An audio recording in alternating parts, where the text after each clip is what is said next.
Deus, o salutaris nostre, Dominex Deus, Dominex Deus, Dominex Deus, Deus noster,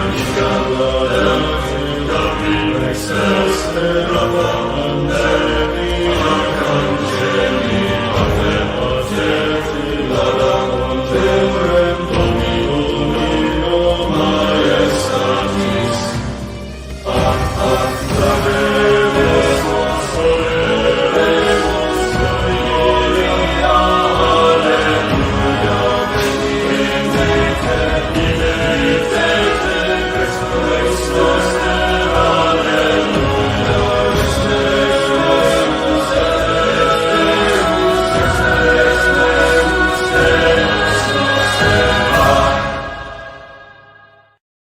Hey, how's everybody doing? Hope you're having a fantastic day. It is Monday, September 29th, and coming at you with another of the Pope Leo series.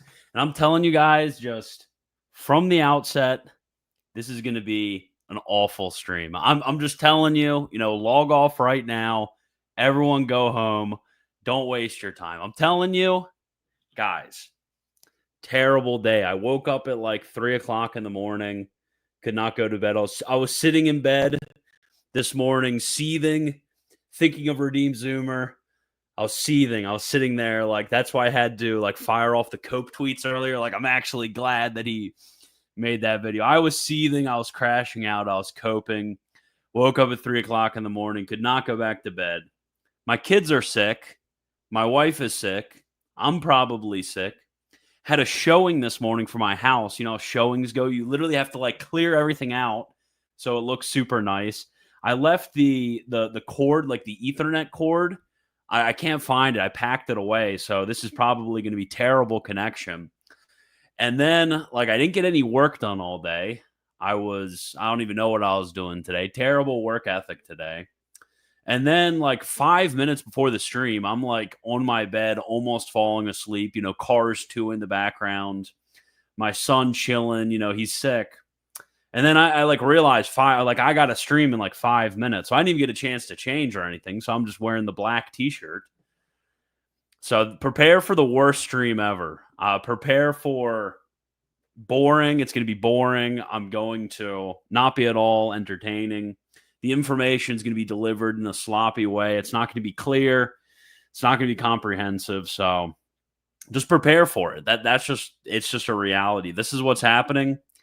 Sorry to let you know. But anyways, tonight we have another installment. I know it's been a while of the Pope Leo stream. So I've been doing ever since the Leo 9 pontificate started.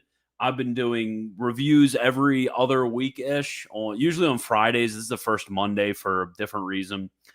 But usually on every other Friday, I'll do a review of some of the materials from Pope Leo. So his homilies, addresses, letters, things like that. I'll explain some of the more pertinent elements, some of the things that I think is important, because I just want to get people interested. Honestly, it's I want to get people interested in actually reading the Papal Magisterium themselves. There's a lot that I don't cover, because if I had to cover everything the Pope did, I'd be doing a daily or multiple times a week type of stream, and I don't really want to do something like that.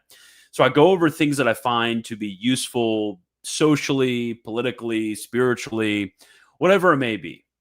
So it's been quite a long break, because the last time I did a Leo stream was actually right before the birth of my daughter. My daughter's actually 5 weeks today. So it's been 5 weeks since I've done a Pope Leo stream. I have 5 weeks of papal addresses and other materials that I got to go through. And actually, interestingly enough, during this time, Pope Leo had his first, I think it was his first interview, not only his first English language interview, but his first interview. And oh my goodness, the interview itself, what he said was cool. I'm going to review that actually in my after show, which is for members or patrons only. So become a patron, become a member, do all that stuff. But honestly, Crux, what the heck were you doing? You look at the quality of this interview. It looks like some dude took his flip phone and then recorded this, and he got the microphone and threw it on the other side of the room It's echoey. You can't hear anything. They didn't like mic up the Pope or anything like that. So you can barely hear what he's saying. It's super echoey. They're like sitting at a table and it's like awkwardly some guy's like on his iPhone or something in the corner, taking this video of this interview. It honestly didn't even sound like they had a mic. It sounded like, it sounded like they were literally just recording off of somebody's iPhone, and it was like an iPhone 6 or something, like the iPhone C or whatever. That sounded like what they were recording it off of. It's honestly embarrassing. Like if I was interviewing the Pope, if Pope Leo, if somebody from the Vatican called me up tomorrow and they said, "Hey Wagner, you want to interview Pope Leo?" I would be like hiring a media team. I would spend the money to hire a media team local. I'd fly them out. I would do everything to make it as professional of record, lighting, the proper camera, proper audio. I'd make it really nice if I was doing something like that. But whatever the heck the people at the Crux are doing, it's a very unprofessional operation. So I thought that was embarrassing. I thought that was extremely low quality. I thought that was, honestly, they should have just like gave him the iPhone to do like a selfie video of him saying what he was saying. At least we'd be able to hear him. But yeah, that was embarrassing. But I will be reviewing the actual contents of it, which were pretty good. But the quality, like, could we do any worse? Could we look any like dumber than that? Like, good. I don't mean to call him dumb, but that was just kind of like a boneheaded move. Like, I don't mean to be mean, but that's just not what we want to project on the world. Like that's just, we're doing like all of it looks like you're interviewing. Like I've seen when they do like local news interviews with like the county commissioner or something, they have better quality than that. And this is the Pope. This is the Vicar of Christ. This is a successor of St. Peter. And we got these people out here doing these Nokia phone videos, unedited, like, and I tell you, they release it on their YouTube channel. Okay, it gets even more ridiculous when they release this. Because you'd expect, they would have it edited properly. At least you would edit it like a normal podcast.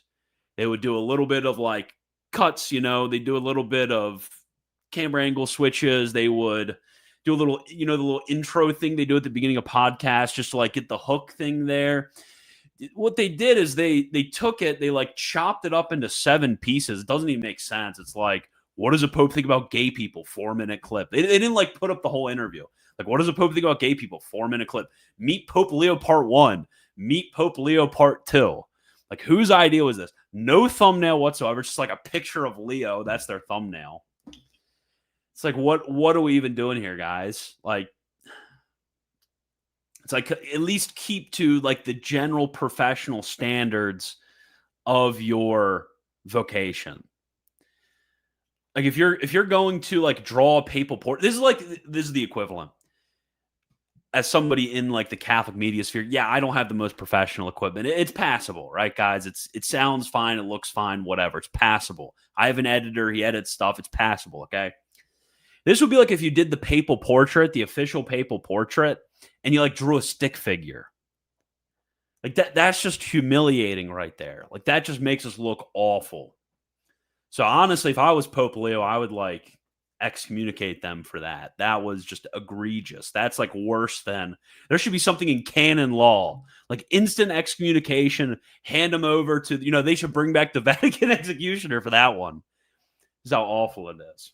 But anyways, so I will be reviewing the monstrosity of the Crux interview in the after show. In this show, I'm going to be going over what I find to be the greatest hits in the last 5 weeks. So my favorite sections from the last 5 weeks. I'm not going to be as extensive and as detailed as I usually am, because honestly, there really wasn't a whole lot. There's a lot of repetition from what I've brought up earlier. So if you've watched the series all along, you just hear the same sort of stuff. He repeats himself a lot, which is good for a pope, repeating the same stuff in different ways. You can kind of get an interpretation of what he's saying. So I took some of the greatest hits. He had a good one to Catholic jurists. He had another really good one to Catholic politicians. He had a few good ones. So we're going to go over one of those. But I actually want to start out, and this was kind of the title of this. The reason I brought the title forth is Pope Leo. It was so awesome. He rage baited everyone. So there's this quote from Pope Leo. I'm going to read it real quick. He was talking to, or at least about, I think it was some in the context of talking about the European Union. And he says, quote, European institutions need people who know how to live a healthy secularism. That is a style of thinking and acting that affirms the value of religion while preserving the distinction, not separation or confusion from the political sphere, end quote. So he used this term, healthy secularism. Healthy secularity would probably be a better translation. But he uses this term, healthy secularism, and you see all of like the talking heads, all of the the people, the people in the trad sphere who they've lost 90% of their viewership during the Leonine papacy. They go and they crash out. Those people, they go and they crash out. They're freaking out. They're like, he's saying we got to have healthy secularity. There is no secularism which is healthy. The secularism, it's awful. Look at Pope Leo. He's an indifferentist. He doesn't think there's any role of religion in government. What's great about this, a lot of people don't know this, but if you, basically, I'll put it like this. If you have ever read a book about, or at least paid slight attention to the papal magisterium on issues of Catholic political thought, you've heard this term healthy secularism or healthy secularity before. Like, this term is not a new term. Leo didn't invent it. The term healthy secularity, it comes from Venerable Pius XII. Pope Pius XII first used the term, and what is the meaning of it? This is the better part. What is the meaning of the term healthy secularity? Healthy secularity, that is meant to be a response to the idea of secularism.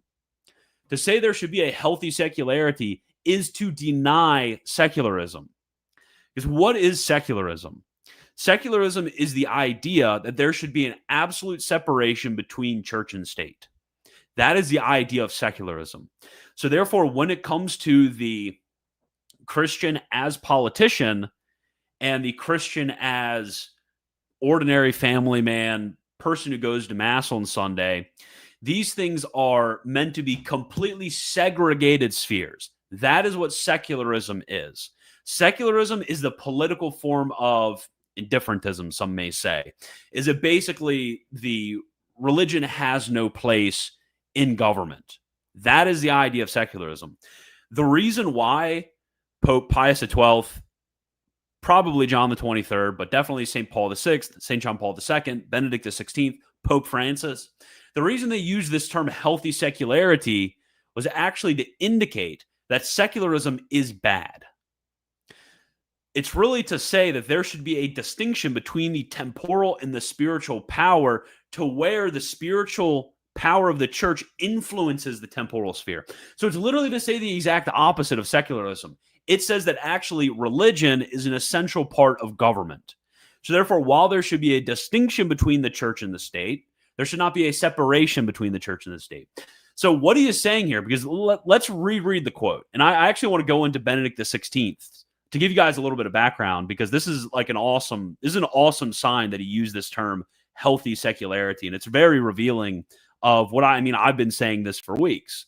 Pope Leo, he has an extremely astute understanding of Catholic social teaching. He has a very astute understanding of Catholic politics.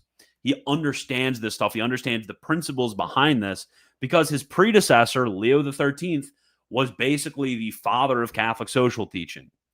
Leo XIII was the one who wrote all of the foundational documents.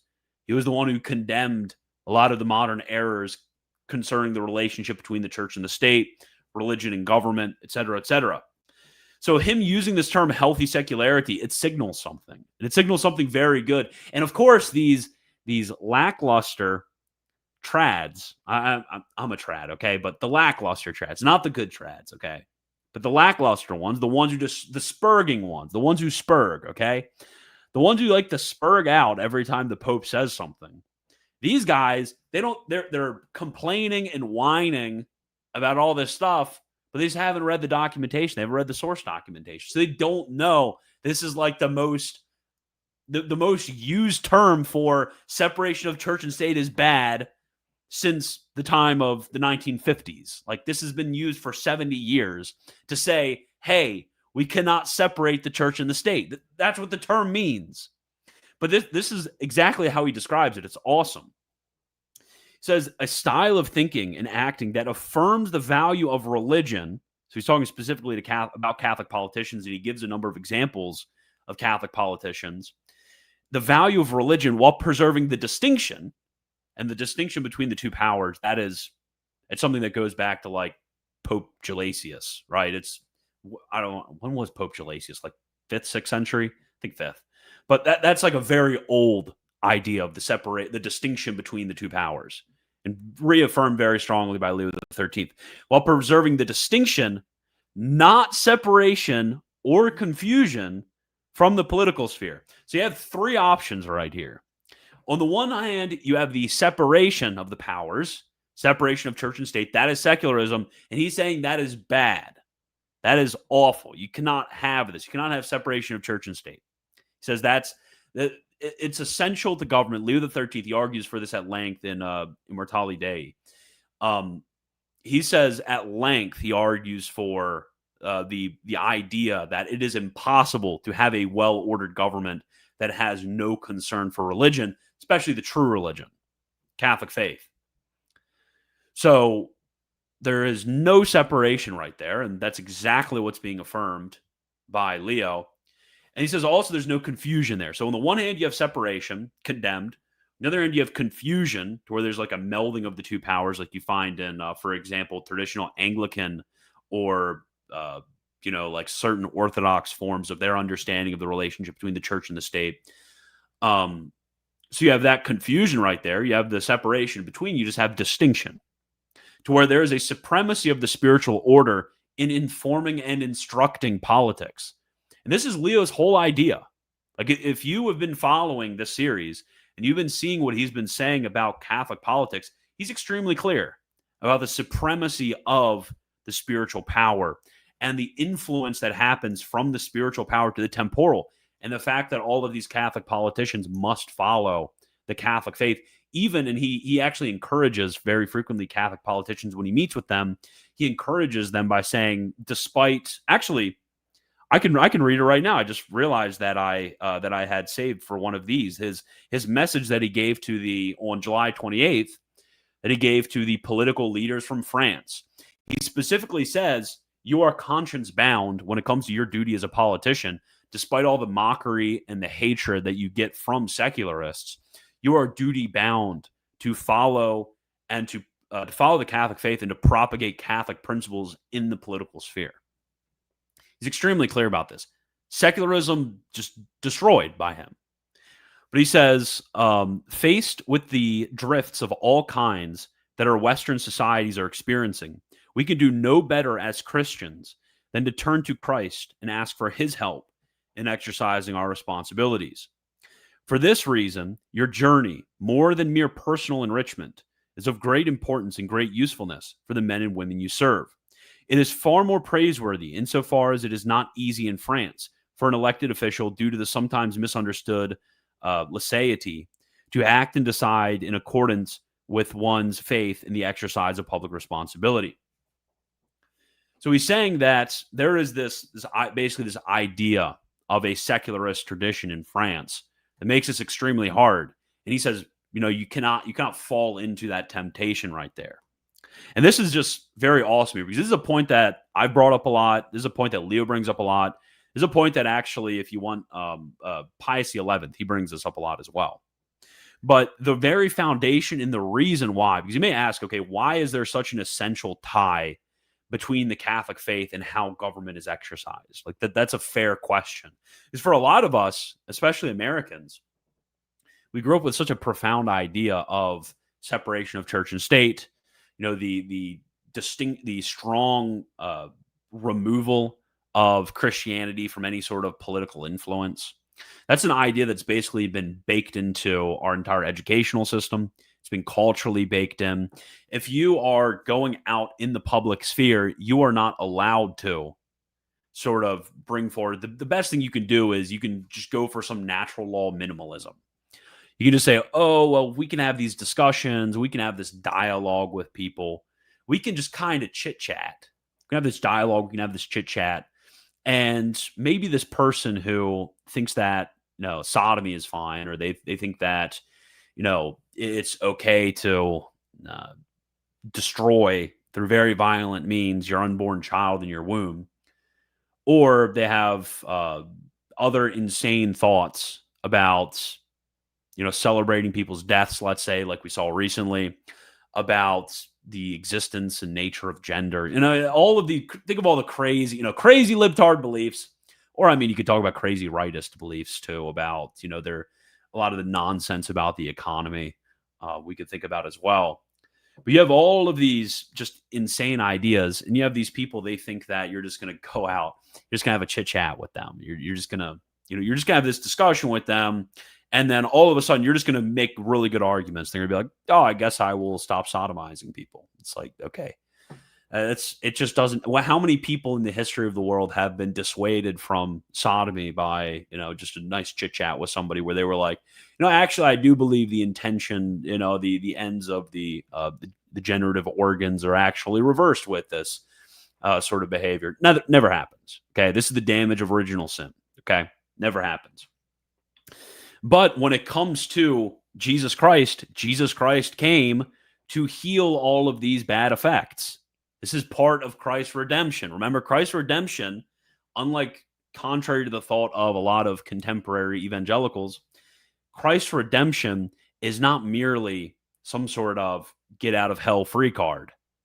It's not merely about personal redemption, not merely about making you a better person. That's not what it's about. If you think that's what it's about, you're completely missing the point. Rather, Christ's redemption is something which is proportionate to two things. It's proportionate to creation, and it's proportionate to the fall. So creation, what things were created? All things. What things have fallen? All things. You may think, oh, well, actually, Christian, not all things have fallen. Yes, actually, all things have fallen. When you read sacred scripture, when you look at the effects of Adam's sin is not only an effect on the descendants of Adam. That's a lie. Okay, that's completely false. Rather, the effects of Adam's sin are throughout all of creation. All of creation has fallen under all of creation groans. All of creation groans for the redemption that is found in Christ. And this effect is not only in our personal lives, not only in the way in which we act. The effects of original sin are effectual in our social lives, right? Your family life. Original sin and actual sins as well, of course, have completely ravaged the life of the family. You have all of these crazy things that happen. The effects of original sin and actual sins affect business. It affects the economy. It affects nations, and it affects politics. All of these things, all of the ways in which you act in your day-to-day life are affected by original sin. And ultimately, the very foundation of all of these good things, it's good to have a family, good to have a nation, good to have an economy, good to have businesses. All of the foundations for these things are found in creation, ultimately. So the redemption of Christ is not merely partial. The redemption of Christ is not merely meant to redeem us to, in our church lives, or redeem us to get us to heaven. It's not what it's about. Well, not purely what it's about. Rather, the redemption of Christ is universal. The redemption of Christ touches all things. Christ is not only the kings of hearts and of individuals. This is from, I can't remember the document right now because I'm tired, but this is from Pius XI. Christ is not only the king and lord of hearts and of consciences. Christ is the king and lord of all of creation. Christ is the king and lord of nations, of families, of businesses.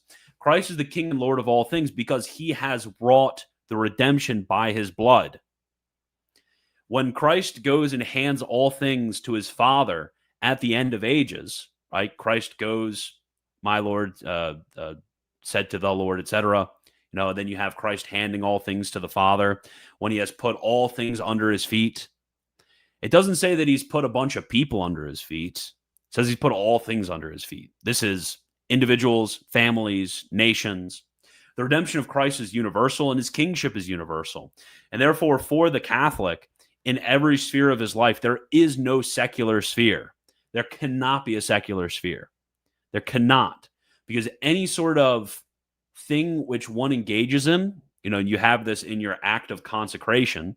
If you make a spiritual offering and consecrate yourself to God, you don't only consecrate, I'm going to consecrate, my prayer time. I'm going to consecrate, Sunday when I go to mass, Sunday morning, and then lunch is kind of something different.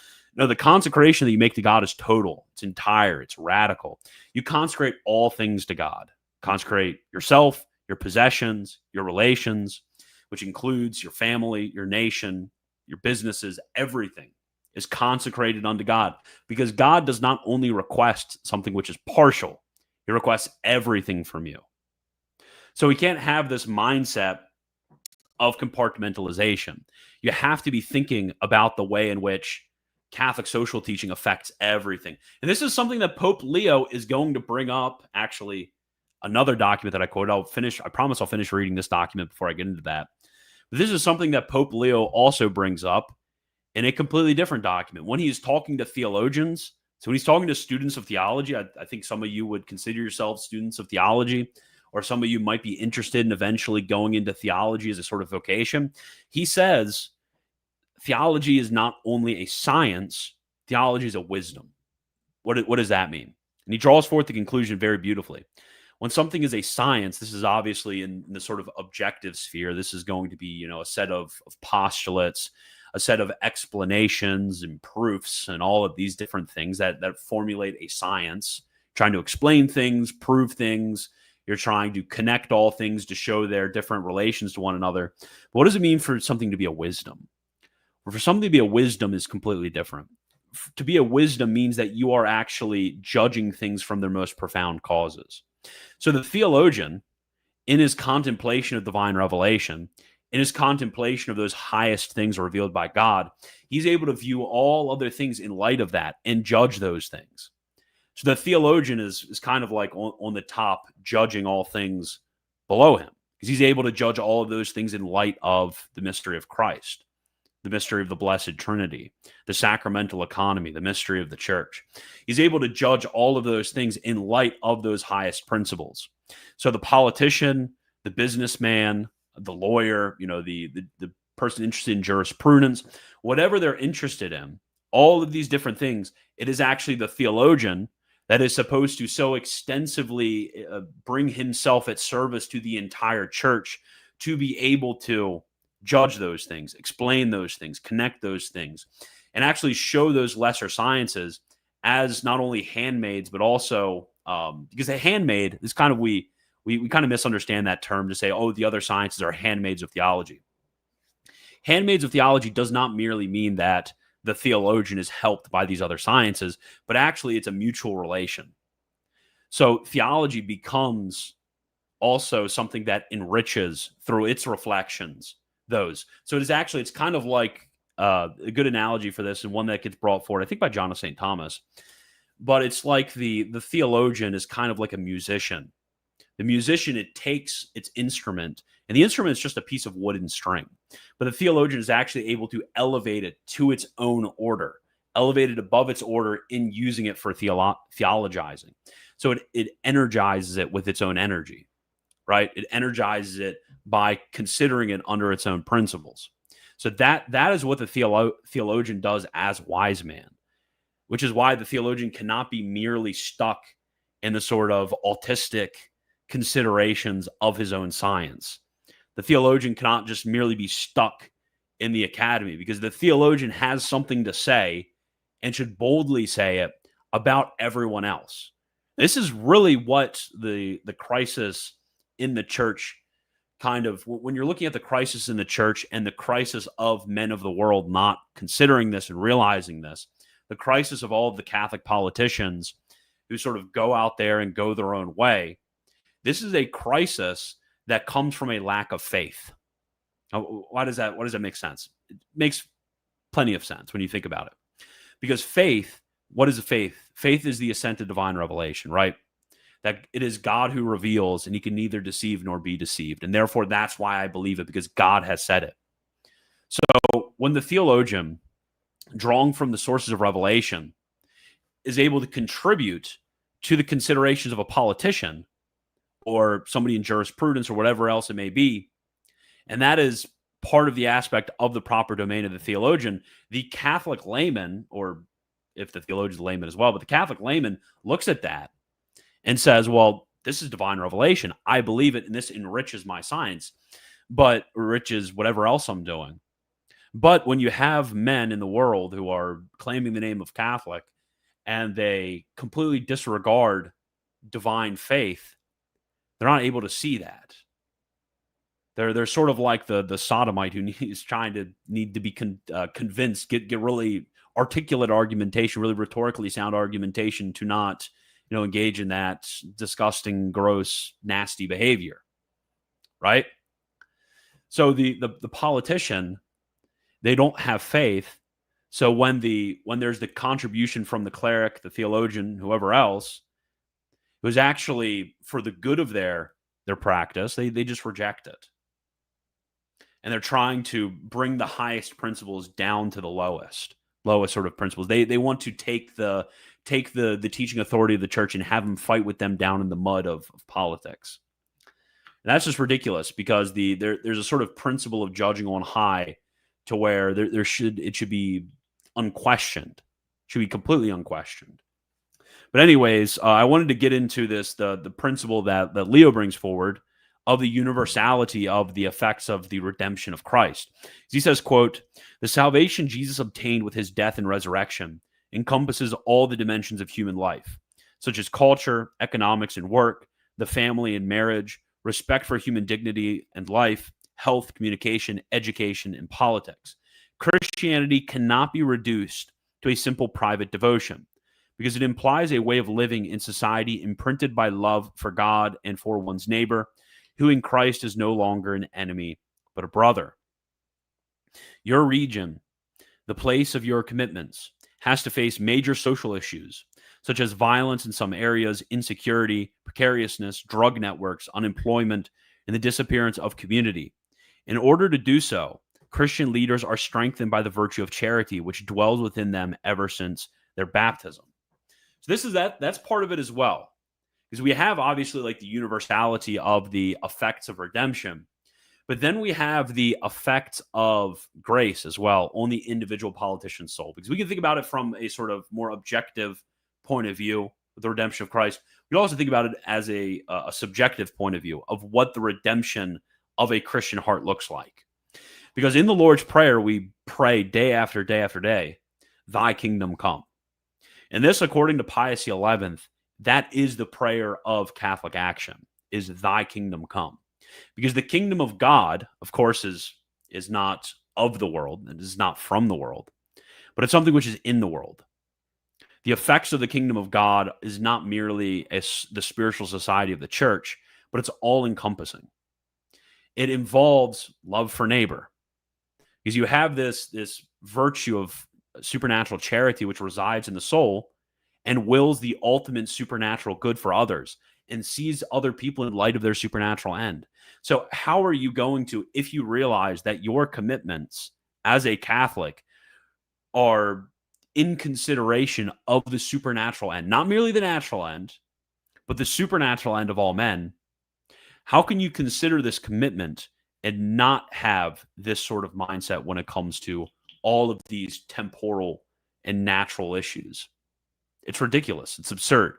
So because supernatural charity makes you view other people in light of their supernatural end, all of your works, whether it's in economics, business, politics, family, whatever else it may be, all of those works are going to be animated. If they truly are meritorious, if they truly are Christian, they're going to be animated by the concern for the supernatural end.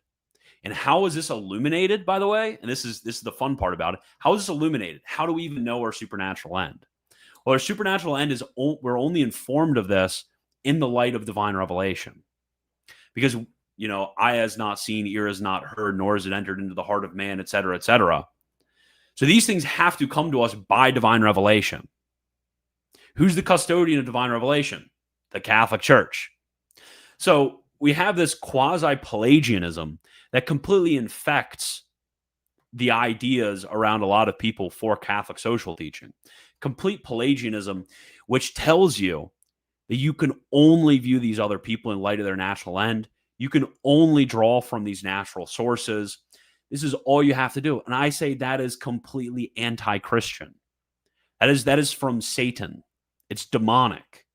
This idea that we do not have charity for other people and view them in light of their supernatural end. This idea that the principle ultimately is not going to be divine revelation. It's a complete bastardization of the entirety of the gospel. It's a complete bastardization of why Jesus Christ came to earth. Why did Jesus Christ come to earth? Well, obviously to put all things under his feet. That's why Jesus Christ came to earth, to redeem the entirety of the universe. That's why Jesus Christ came to earth, to bring the kingdom of God among men. That's why Jesus Christ came to earth. So if you have this Pelagian naturalism with the way in which you see things, you've completely missed the point of the entire gospel. And it's really only the Catholic Church which has such clarity about distinguishing the ends and understanding the proper relations and influence of them. This is why actually, by the way, not to continue to crash out about Redeemed Zoomer, but this is why specifically the section which I found to be most shameful in his video on Catholic contradictions was where he claimed, from an out-of-context quote from Gaudium et Spes, he claimed that the church denies all role in political influence. Are you kidding me? It's such an ignorance of even the most basic documents of the church on the role of the Catholic in the public sphere. Complete ignorance of it. Anyways, this is talking about charity now. This latter is a gift from God, a force capable of inspiring new ways of approaching the problems of today's world, of profoundly renewing structures, social organizations, legal systems from within. In this perspective, love takes on the characteristic style of social and political charity. Social charity makes us love the common good. It makes us effectively seek the good of all people. End quote. This is why Christian leaders are better prepared to face the challenges of the contemporary world, naturally to the extent to which they live and bear witness to the faith that works in them. So true. This is so awesome. Yeah, secularists are seething right now, crying, throwing up. Their personal relationship with Christ that enlightens them and gives them the strength. Jesus affirms this emphatically. Apart from me, you can do nothing. It should therefore come to as no surprise that I freaking love this. I love Pope Leo. I love this. You guys are going to love this next quote. It should therefore come as no surprise that the promotion of, quote, values, however evangelical they may be, but emptied of Christ, who is their author, is incapable of changing the world. You see that? Incapable. No matter how profound these values are, no matter how, this is the meme. This is the meme I hate it. I brought this meme up before. I hate it. You have these guys and they'll make the meme about like, oh, the average cradle Catholic versus the average convert. The average convert, they're like, oh, women can't get driver's license because of the blah, blah, blah council. And the average cradle Catholic is like, oh, shouldn't we like feed poor people? Isn't being Catholic about feeding poor people? No, you can feed 1 million poor people and that changed nothing. Okay? Because as Leo says, you got to feed them with the bread of the word if you're going to feed them with physical bread. The reason we have social action is not to be nice to people. That's not the reason we have social action. We have social action because we want to bring about the kingship of Christ. We want Christ to be king. That's why we do social action. That's why we help people, okay? That's a tough pill for a lot of people to swallow in today's age, where it seems like we should have such a concern for the individual to be apart and disinterested from any other end. But truly, if your advocacy in any number of these areas, it could be pro-life advocacy. You see a lot of people, they want to have this pro-life advocacy stripped of Christ. It could be advocacy for or some sort of helping of the poor, let's say.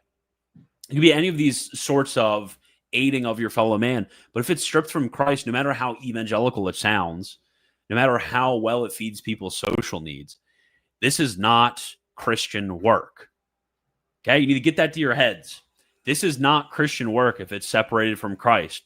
It's separated from his kingship. That is not of any value. It is nothing. Okay? It is completely nothing. Okay? Because charity is going to ultimately terminate in that supernatural end. So if it's animated by charity, it is going to sublimate all of those natural things and direct it to that higher end under the light of faith, which comes by hearing, i.e., hearing divine revelation. Okay, all these things connect. All of them connect very well.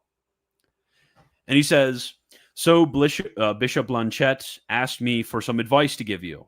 The first and only that I would give you is to unite yourselves ever more closely to Jesus, to live him and bear witness to him. There is no separation in the personality of a public figure. There's not the politician on one side and the Christian on the other. Rather, there is the politician who, under the gaze of God and his conscience, lives his commitments and responsibilities in a Christian manner. You are therefore called. This is what he's this is awesome. It's awesome. This is what he's telling politicians. You are therefore called to strengthen your faith, to deepen your understanding of doctrine, in particular the social doctrine that Jesus taught the world, and to put into practice in the exercise of your functions and the draftings of laws. And this is what's awesome. This is what he's telling him here. He's saying Catholic politicians, what should Catholic politicians do? They need to go to the church. They need to go to the theologians and learn from them. Where do we have, like, this is a good question. Which Catholic theologians are actually out there trying to systematically teach the Catholic social doctrine to politicians who are actually, Orthodox Catholics? Like, who is doing stuff like that? Like, I don't see it. There's Catholic Conference, of course, but they don't really do that, at least in my experience. So that's what you need. That's what you need. You need Catholic social doctrine to actually be something which is deeply understood by these individual politicians. That's what the Pope told them, to study Catholic social teaching. He said to study doctrine. That's what the Pope said to the politician. And its foundations are essentially in harmony with human nature, the natural law that everyone can recognize, even non-Christians, even non-believers. There is therefore nothing to fear in proposing it and defending it with conviction. It is a doctrine of salvation that aims at the good of every human being, at the building of peaceful, harmonious, prosperous, and reconciled societies. And notice something he said here. He actually was very precise in his wording. He did not say this doctrine is the natural law or this doctrine is knowable to human nature. Rather, he said that it is essentially in harmony with it. For something to be in harmony with something and to something to be identified with that thing is completely different. So he's saying this is something elevated, more lofty, more spectacular, and it actually fulfills a lot of those needs and desires. And therefore, it has an essential attraction to people. So it should be proposed with boldness and defended. I am well aware that the openly Christian commitment of a public official is not easy, particularly in certain Western societies where Christ and his church are marginalized, often ignored, and sometimes ridiculed. Neither do I ignore the pressure, the party directives, the ideological colonizations, to use the apt expression of Pope Francis, to which politicians are subjected. They must have the courage to say at times, no, I cannot, when the truth is at stake. Hereto, only union with Jesus, the crucified Jesus, will give you this courage to suffer in his name. As he said to his disciples, in the world you have tribulation, but be of good cheer. I have overcome the world. So he has, and I wanted to actually kind of skip a little bit. He had this good section on the path of lay sanctity on September 7th. If you want to look from the canonizations of Pier Giorgio Frassati and then also Carlo Acutis, the homily with their canonizations. Very good advice for lay sanctity, but I'm running out of time. I wanted to get into this section that he had. There's another one, really good one on justice, from September 20th as well, but I'm not going to have time for that. But I want to go to September 13th because he talks about the task of theology today. So what those who are interested in learning theology, what those who are theologians, what are the directives of the Pope? What does he want you to do? I mentioned some of it with the scientific and the sapiential, the wisdom aspects to it. But what is a theologian to do? Because a lot of people think, oh, you're a theologian, like it's kind of like nerd work, right? Like, oh, you're really interested in, all of these different, niche terms. You're really interested, and you go and you just like really autistically are fixated on certain aspects of Trinitarian theology or whatever else it may be. A lot of people fixate on different things, and that's just like your fixation. That's just like what you're really interested in. You really like arguing with people about it. That's what a lot of people think theology is for. That like I've read a lot, and now I can argue with people on the internet, and that's kind of the be all end all of like what theology is. It's kind of like a niche interest. It's kind of like there's like these DLC add-ons that come with being Catholic, to where you now have this DLC add-on. You can choose all the different paths. Like you have the path of like the trad LARPer. Do you have the path of the people who are really fixated on the liturgy, like your liturgical autist? Do you have the path of the DLC add-on of like being really interested in like scholastic theology? Do you have like the path, like the DLC add-on of being really interested in like helping poor people? Like what is your LARP? What is your LARP? That's kind of like all of these different paths that we can take. And a lot of people they think that theology is just this kind of path that you can take. And it's really not too interesting and good. Maybe it's cool when you have somebody who's kind of struggling with like, oh, I don't know whether Catholicism is true because I can't understand the Trinity. So you get the autistic Trinity guy to explain to him, and the guy can't really understand, and he's just like, there's a response, so I guess that's sufficient, so I'll just become Catholic. That's where a lot of people think that is the role of theology in the church. It's also something cool that you train up some seminarians kind of like they vaguely remember like, yeah, the Trinity, there's some processions, and there's the relations, and there's all of these different things. That's where a lot of people are at when it comes to the role of theology for the church in the church. But really, theology ultimately is meant for the people of God. It is meant for the individuals within the church. That is what theology is for. So how does this happen? And Leo, he explains this in a lot of detail on September 13th, the task of theology today. Theology is, of course, a constitutive dimension of the church's missionary and evangelizing activity. Interesting. So we're looking at the missionary task of the church. We're looking at the evangelical end of the church. A constitutive dimension of this is theology. How is that? It says it has roots in the gospel with the ultimate goal of facilitating communion with God, which is the purpose of Christian proclamation.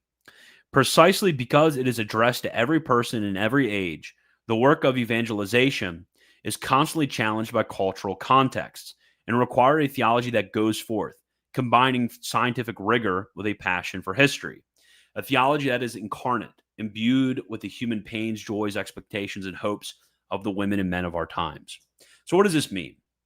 Well, basically what this means is that throughout different times, cultures, locations, areas, you have people who have the different dispositions, they think in different ways, they have different understandings.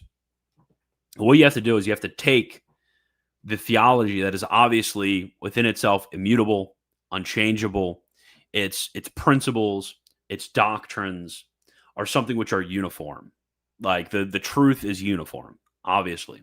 What it's supposed to do is it's supposed to take the truth and it's supposed to incarnate it. This is the analogy that they'll use. Just like our Lord became incarnate as a first century, as a first century Jew, with all of the different aspects of cultural elements and externals of a first century Jew. In that same way is obviously the level of sanctity of his humanity, the eternal nature of the word, unchanged. All these principles are unchanged, but it becomes incarnate and familiar in a certain context. In the same way, it says the proclamation of the gospel becomes incarnate in all of these different areas of proclamation. And what theology needs to do is it needs to treat that adaptation with scientific rigor to make sure that there is nothing lost with the communication. It's essential for theology. So for me, it's, let's say I want to go out there into this real world and I'm reading St. Thomas. I'm a Thomist, right? Scholastic Answers. I'm a Thomist. and I go out there and I want to communicate the teaching and the doctrine of St. Thomas in a way that is contemporary. Because obviously there's certain ways in which you talk shop, right, with people who are within the inn. But when you're talking to people that are kind of outside of the group, somebody imbibed with a lot of the ways of thinking of the contemporary world, how are you going to communicate that to that person? That's actually very difficult. It's a lot more difficult than you think. It's very easy to lose something when you're trying to communicate things to people. It's like, how are you explaining these things to Zoomers, right? That's a very difficult type of activities. This is why theology and the theologians, they're so important, is that when you're going through that process, you have to be able to think with that levels of abstraction and rigor that a theologian is able to do. That's what they're here for. The synthesis between these different aspects can be offered by a theology of wisdom, following the model developed by the great fathers and masters of antiquity. Because of their docility to the Spirit, they knew how to unite faith and reason, reflection, prayer, and practice. The ever-relevant example of St. Augustine is significant in this regard.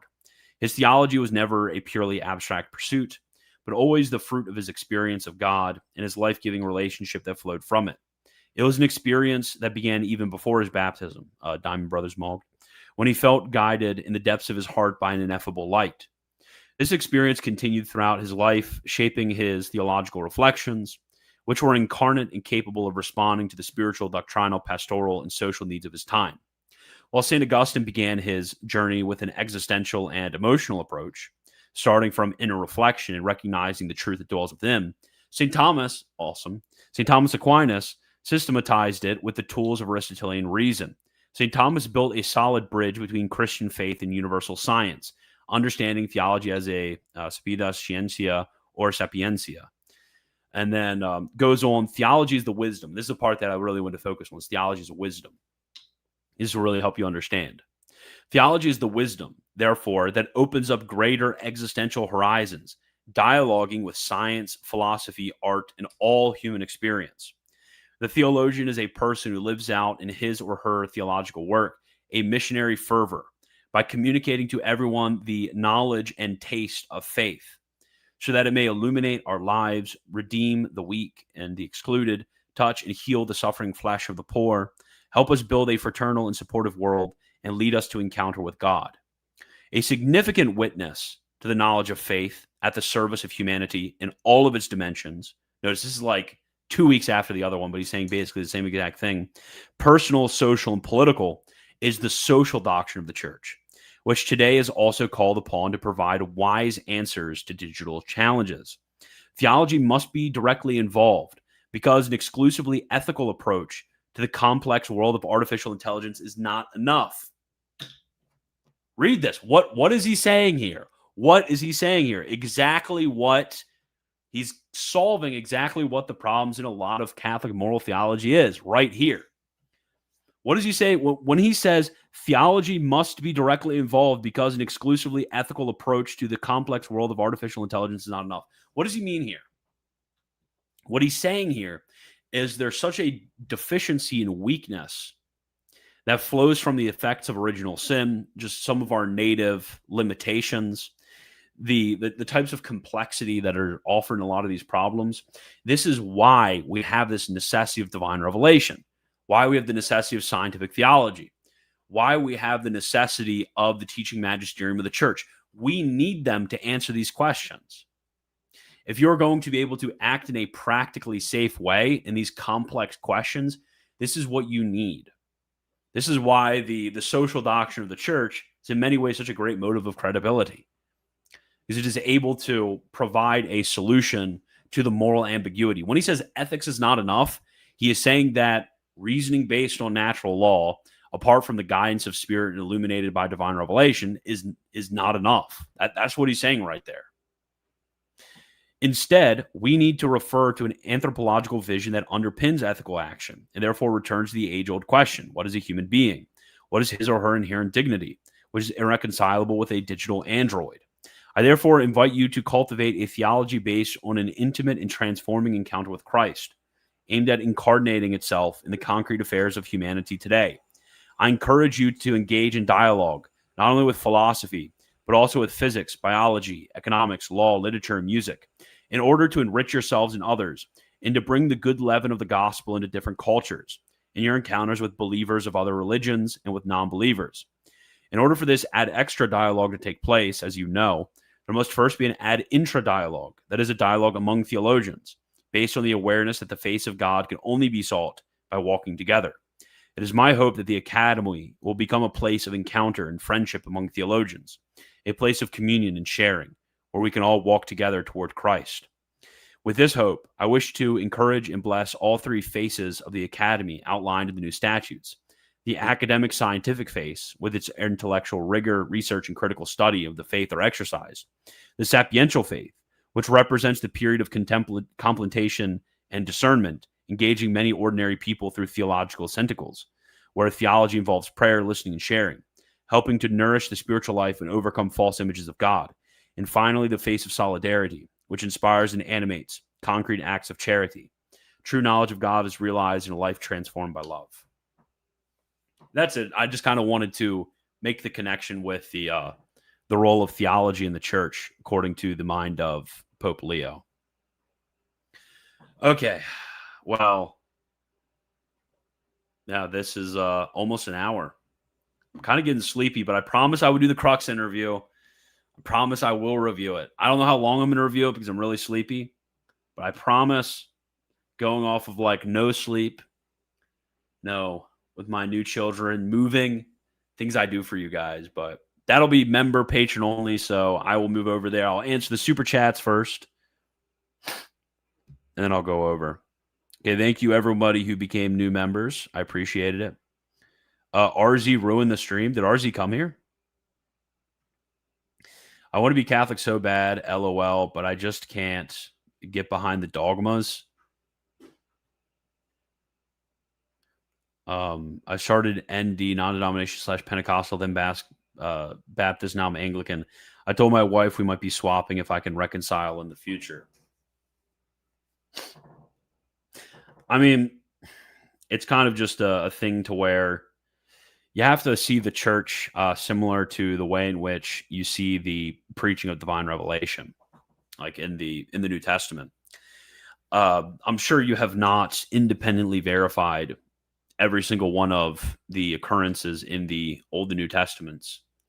That is obviously something that is not morally possible for basically anybody to be able to do in a lifetime, much less, if you had multiple lifetimes, you wouldn't be able to do it either. So you have to think about the church as is the church credible? I think that's the best question. Is the church credible? So is the church a witness who can speak on behalf of Christ and with his authority, and therefore be given to its preaching an assent of faith? That's a sort of question. It's not a game of independently verifying all of the dogmas of the church. That would take a multitude of lifetimes if you were going to try to independently verify everything, read through every argument, every counter argument.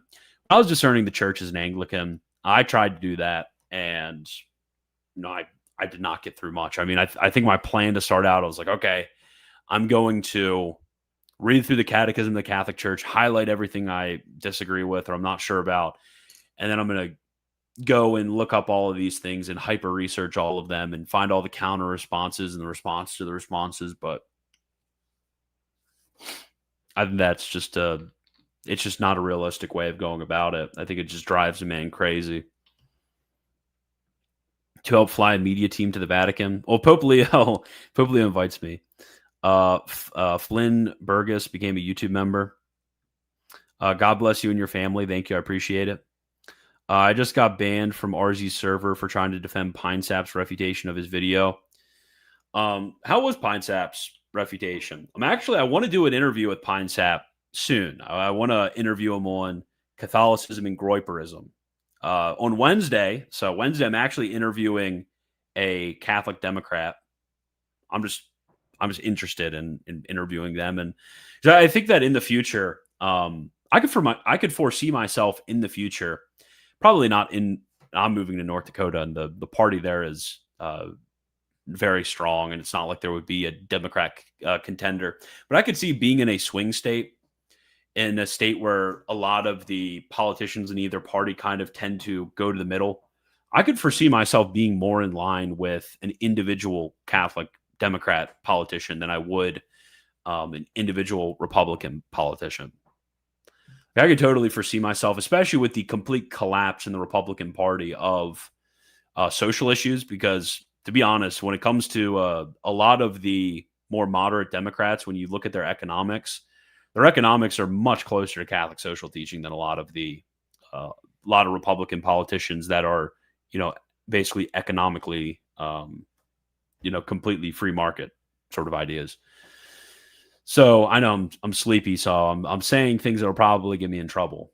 But I'm interviewing him on Wednesday, and the next Wednesday I want to interview Pine Sap. Get both sides of the spectrum. Pine Sap's obviously a Groyper. I want to talk to him about Groyperism and its relation to Catholicism, and his thoughts about some of the criticisms and stuff like that. So that's going to be probably next Wednesday. I still need to get back to him on that just to confirm the date. This Wednesday will be with the Catholic Democrat. And then on Friday, I will be doing, I want to do a stream on development of doctrine. I haven't done a stream on development of doctrine in a while. I feel like I just need to go and lay it all out again for a lot of the people who might not have seen previous material that I've done on it. And I think that it'll be very helpful for understanding a lot of the different contemporary apologetics debates. So that's what this week's going to be. For Troy's sake, interview Umar Johnson. I don't know who Umar Johnson is. Okay.